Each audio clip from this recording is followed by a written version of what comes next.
This comes via Moore's Law is dead, and it's being tweeted here. The Pirate Nation saying Sony is rumored to be making a cheaper PlayStation 6 called the PS6S. The name is hilarious because imagine they actually call it the PS6S.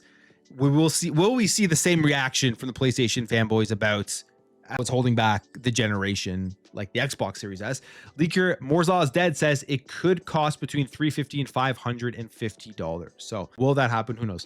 One thing I will say, I think right now, if this wasn't planned in the works for PlayStation as we move forward to the PS6, or at least it wasn't planned a year ago, maybe they were starting looking at the market and they're seeing, okay, prices are going up. It's more expensive to get memory, everything that's happening with costs. And they have not, PlayStation has not set themselves up the way that Xbox has set themselves up, in the sense that even if the hardware is very expensive, there's still so many other ways for people to get into the ecosystem. So they have all of those avenues.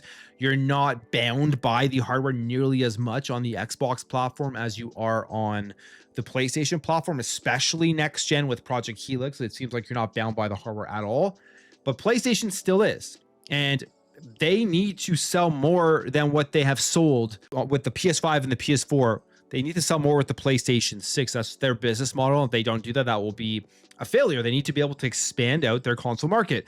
They're not going to be able to do that if the PS6 is pushing $1,000, which is some of the rumors we have seen. If it's 800, 900, they won't be able to do that. I do not think. That's my opinion, but I don't think they will at that price point. They will have to have a lower entry in order to come close to selling what they're selling from the PS4 and from the PlayStation 5. And PS6S makes complete sense if they can get that out there for $350 or $500 in that range. You'll see those fly off the shelves, I think. You'll also see the handhelds, if they can get that at a reasonable price, fly off the shelves. But the top tier PS6 at a high price, I don't think will, just simply because it'll cost out a lot of the market as it is becoming more luxury. So if this does come true, I wouldn't be shocked. I wouldn't, and I would think it would actually be a smart move for PlayStation to do, similar to what I thought with the Xbox Series S and Xbox. I thought that was actually a smart move for them to sell to as many people as possible their hardware